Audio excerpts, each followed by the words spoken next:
Hello, all my creative altar friends. Welcome to our little show and tell. It might actually be quite little. Well, I take that back. It might be quite huge, even though there is maybe a small group of people here. We have one wonderful creative person joining us, Michelle from New Mexico. Thanks for coming, Michelle. And Michelle and I will talk about her altar. I have a couple photos that folks sent in that I can show you. And yeah, we'll just try to answer some questions and see what might be helpful. Michelle, before we go further, one thing I wanted to come back to from the original field trip is that someone asked a great question, which was, what's the difference between just having like a bookshelf with some knickknacks on it and having an actual altar? And one of my answers was whether you think it's an altar or want it to be an altar or not. But I think there's maybe a couple more answers. Another being, was it created in that way with a kind of like some aspect of sacred attention to the objects that were being gathered and the way that they were being placed? Sometimes we just have most of the time, like a lot of the objects we're going to put out are things that are meaningful to us in some way, or we like their aesthetic. If you've got like, I don't think little aggregates of knickknacks or belongings in, say, a full-time Airbnb is necessarily an altar, unless the owner like really wanted to bring a kind of intention or energy into that little arrangement as a way to maybe affect the rest of the house. But I don't think, like I said, every little gathering of things or something that's meant to be interior design is necessarily an altar. It really is about our intention. And I also think some people end up creating unintentional altars. I've been watching a show called Primo, which is about a teenage boy in San Antonio who has 6 uncles. So he lives with his mom, and then his mom has 6 brothers, and they're always around. And each of the brothers is different. Like one works at a bank, one runs like a lawn care service, one is always getting in trouble, one was in the military. So each of them have these like different representations of masculinity. And there's always some kind of like war going on, small level war between uncles about who's going to influence the nephew. And also the brothers like get in fights and they make a mess for the one sister to clean up. And in the episode I watched last night, the sister had a bookshelf that her 2 brothers got in a fight and like they destroyed. And so she was like, "You're going to fix this and you're not leaving here until you fix it." And so they called in another brother who is very wise. He's like kind of like the shaman brother or something. And so they call him in. He's the sensitive one. And he actually listens to his sister and pays attention to like her needs. And so he's telling them, like, you got to figure out what her whole, because they did put the bookshelf back together, but she's like, "No, this isn't it."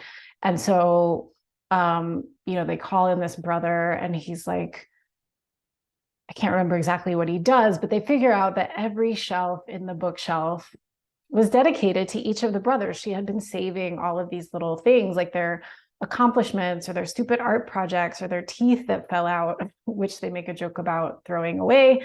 But they figure it out and they rearrange the bookshelf so that like every brother's stuff is back on his own shelf, and they leave her a shelf for her to for them to put the things that she's created that are meaningful to them, the brothers. And when they have set it up, she's like, "Is that my phone charger?" That's like the only thing they've found so far. But they're like, we're getting more. So that reminded me, like, that whole bookshelf was basically an altar that this woman created that was really a tribute to her family and her siblings, even though she might not call it that. but the key to kind of figuring out what went on the bookshelf and how it should be presented was based on something that was very intentional and meaningful to her. So I wanted to say that. And then, I think the other thing, because I showed you two altars of mine, I'm in a different room right now, but in the first one that was over my shoulder with the painting, and there was kind of a bench low to the ground, that's an altar that I regularly kind of use. Like, I will sit there, I will do meditations, I will do tarot pulls there. I don't always do them there, but I do actually work with the space. I will light candles there. And then the bookshelf one that I showed you felt more like a secondary altar to me. Like, I don't necessarily sit and do ritual work in that space or with that space, but I do think of it kind of like a second altar. I have some ancestor things there, other nature items that I collected, and it's in my office space. So I did intentionally kind of place things there to reflect the sort of energy that I want to be sitting in and the kind of things that are important to me as I do my work. So I just wanted to offer a little clarification about what I thought was a great question. So to kind of boil down this long-winded journey, I would say that it's about the intention with which you create the space, your own decision to think of it as an altar, and then activating it or using it in some way would make it an altar. Those three things together. Okay, so with that said, Michelle, is there anything that you would like to share about your altar? Any questions? Oh, I think you're muted. Yeah, like as I created, I've had an altar in my bedroom where I meditate. And the altar I created during the creative morning session, I created in my office. And because I wanted it to be here and it's focused around, I'm embarking on some remodeling and in the house and some significant remodeling. And it was focused around that and really wanting to retain, because as I embark on engaging other professionals to support that, I can find myself like deferring to them. And I know that there's ways in which I really want to hold that creative process and stay true to my voice.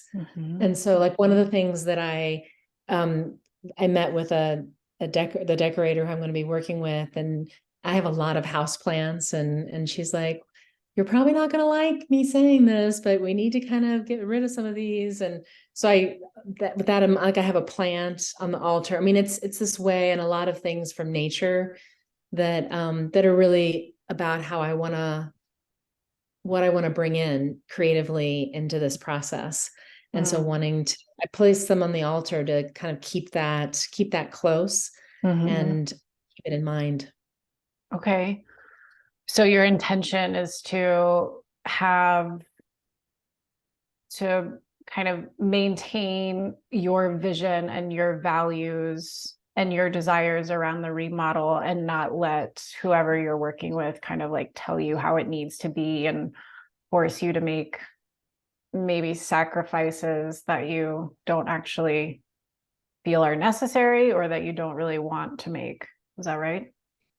Yeah, exactly. And I know that I'm really doing work around it can be I can feel indecisive and really wanting to embrace that to some degree. And so I've been working with that. And so also seeing the altar as a place that I can come and like bring an image and have it there for a while I sit with something, like as I make decisions. And so I see it as an active place in that regard too, as as a place I can kind of be with and stay connected to those things that are important to me, as well as a place that I can kind of grapple and kind of give surrender in a way. I don't know, but like put these images or things and let them percolate. Yeah. Yeah, I love that. It's like a more magical, three-dimensional in a sense, and more intentional version of a Pinterest board is what's coming up for me. Like a lot of Yeah. people would go to Pinterest and like collect all the stuff and share it with the designer, which of course you may be doing anyway, but and then they come back with a design and then you have some thoughts about that, but it's very like that process would maybe, or I imagine it being very quick or very, it could be rushed. I don't know. But the way that you're thinking about it, where you take an image and you put it on the altar, it's kind of like instead of going to this big anonymous place full of unattributed images or a place where products are being sold, even though you may be taking images from magazines or something like that, that do have a profit driven, that's not necessarily bad or anything, but it's like more singular, it's more intentional. You're not gathering like hundreds of images. You're getting like, you're working with like one at a time or a couple at a time, and not just looking at them, but also like sitting with them. And I almost feel like with your altar, you've created a little like phone booth where you can dialogue with your house. And Mm. I think like I've lived in my home for 12 years or something. And I've lived there with like two different partners. And then I lived there by myself. I've slowly done different things with my yard. I have a good bit of like wildlife that comes to my yard also at this point. And my boyfriend now just moved like 2 minutes away from me. That's where I am now. And so I'm keeping my house, but I'm also going to start sharing it. And I've kind of converted it so that I can stay there when I want to. And if someone's coming, it's like really easy to just prepare it for guests. And so I'm not gonna go, there's more I could say about it, but I'm not going to. But I am going through this process of like I got rid of some stuff, I brought in some new stuff, I moved things around. And in the process, I was like, this isn't just me imposing, I think, what I want on the house. I feel like what I'm doing is also honoring the house. Like, I think it likes me as a steward. I think we've enjoyed being together. Like, I really feel like I have a relationship with that house. It's not just like an asset. It is an asset, but it's not just an asset that I get to make a profit on later, or I get to like put on Airbnb, which was the other thing I was going to say. I'm not going to do that for like other reasons that I won't go into, even though I've done it before. But I really felt like I'm honoring kind of like what the house wants to be for me and for other people. And just to come back, so I feel like your little altar, it gives you some time to like sit and integrate and have your visions of what it can look like, and kind of let the house or the energies of the space around you kind of show you some things. So it's a co-creative process. It's not just you and the designer, it's you and the house first, and then the designer is going to take care of the rest. So yeah, I just wanted to offer that in case it's helpful. Yeah, thank you. You also mentioned something when we were first talking about the issue of having an altar while you have cats. Yeah, so that's a real it's not just confined to the altars in general, like being able to set things out and the risk of them being broken because they're just so curious.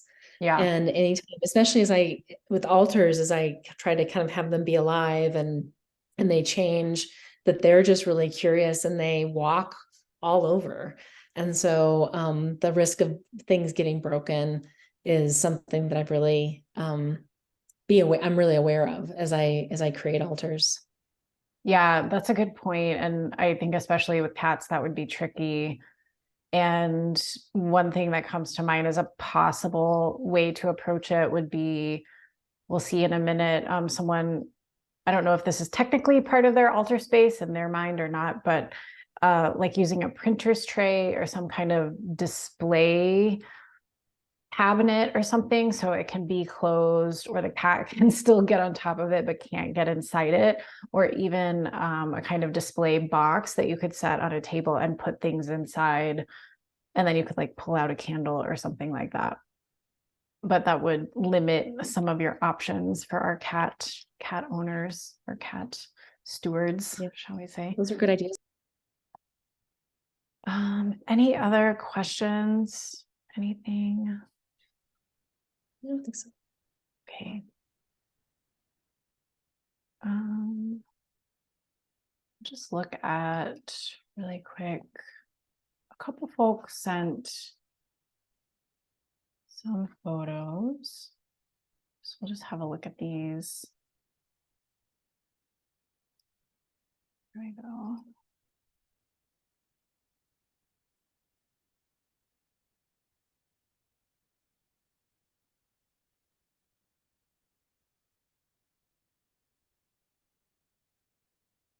Okay. So yes, one of our attendees has this very cool double, let's see, 2-level table, this printing tray. I see a wishbone, a photograph, a paper crane. There's a feather and a key and some kind of keychain. Here we have a tall candle, a white candle, a seashell, another photo, an empty glass, some tarot cards, got dried flowers and a little cauldron. And then some tarot storage over here. This is just another angle where we get to see this beautiful bookshelf and the work of art, which I think is so, I'm just noticing that. I find that work of art really striking. Looking out the window at a mountain peak. I think we have one more image. Yeah, so here our creator, always see there's some fortunes from fortune cookies here in this little bowl. This is some kind of card, an incense holder, 2 incense burners. The star here, some selenite wand, a selenite wand, which is good for cleansing, and a snuffer for a candle. I think I said this last time, but I think a lot of witches recommend not blowing your candles out, but snuffing them out. And also this lace doily, which I wonder if that's a family heirloom of some kind. And then this came from Terry, who spoke in the actual field trip, and she talked about, Terry does a lot of grief work in groups around like writing and processing grief. And so she recently held a retreat where she had folks make these grief boxes. So this became kind of a collage. If only I could wish away your every pain, your every hardship, every challenge that you are facing. And then here's a photo of Terry and her mom, who this box is dedicated to. See some abundance oil. Not sure what this one is. Maybe this is a pen and a card and some butterflies and some beads here. So I think this kind of this would be one way to have a little pop-up altar if you do have cats, but also one way to think about having a kind of traveling altar. I think someone mentioned that in the chat the last time during our field trip, something about having a traveling altar. And I think that's a great idea to have, even just in a little satchel. Like, I'm not sure the actual size of this box and if it would be very feasible to travel with it or not, but having a small box or a bag where you bring maybe an oil or a powder or an herb whose odor or whose energy is really calming to you. Usually when we're staying elsewhere, we're probably not welcome to burn candles, but having a little stone or a crystal you want to bring with you, some object of significance that might be really unique to you. like a talisman or some kind of lucky object or something you found recently that seemed meaningful. And yeah, just bringing that and setting it up on your bedside table when you arrive or in a space to really kind of, you know, I would also like give a hello to the space, give some thanks for the welcome that you have been welcomed into the space to stay, whether you paid for it or whether you're being invited by a friend. Just as I was, mentioning to Michelle, this kind of like human kind of relationship you could imagine having with your house. I mean, not that human, but treating your house like it has a personality or like it has a spirit of its own. We can do the same thing when we visit other people's homes, other lands. I don't think just because we own a property that's the only kind of spirit that exists there. There's lots of history, usually not often shared with us, about what was on the land before we got there and who was on the land before we got there. So just honoring the land in general that you're visiting, honoring the home and the space and the people who may have provided it for you. And then setting up that little altar to kind of bring your own energy and good intentions, and also to stay connected to yourself and feel whatever comfort or safety. People have different levels of anxiety around traveling. Sometimes it's like getting out that is hard. Sometimes it's being away from your normal space, the way you've set it up. So you can create the altar to kind of ground you in those different contexts as well. But Terry's box reminded me that having a little travel altar could be a great practice also. And that is all we have in terms of shares from other folks. So, it's just me and Michelle. But Michelle, any new questions come up? Feel good? Anything different you want to try with your altar? Yeah, I mean, part of what like I like to do like earth kind of land altars with like designs, and that's something that I'd like to bring in. Like I've got flowers and bigger kinds of things, but it feels like I mean that's something that I would like to explore is create, engaging with the items in a way. Yeah.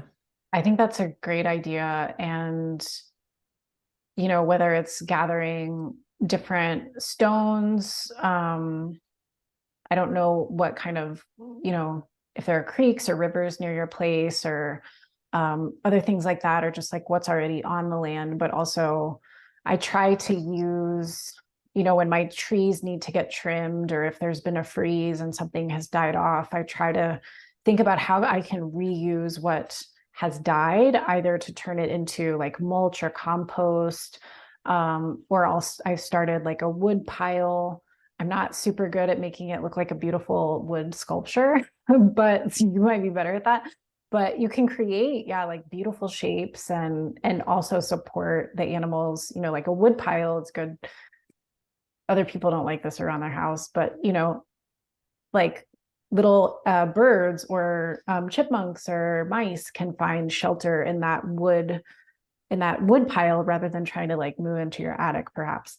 But with stones, with dead branches, and also with the way, I know you mentioned you're getting into gardening, so that's going to be a beautiful way to like really express color and work with the plants and bring in these different energies. And one thing I think gardening is I'm barely any good at it, and it's taken me a long time to like have any sense about it, I think. But it's gotten me into a really nice relationship with all the things that are growing around me. So I pay attention to them more. I kind of look at what likes to be here and what's having a hard time here. And it's also really taught me about patience and kind of moving with the seasons. And we were also talking about this before I hit record, but how there's such an imperative to be busy, to finish things quickly, and to move on to the next thing. And That's not the schedule that humans are always on. We had to move with the seasons, and we had to kind of think and plan according to the weather, because we didn't have fully climate controlled homes, and we didn't have industrial agriculture to provide our food.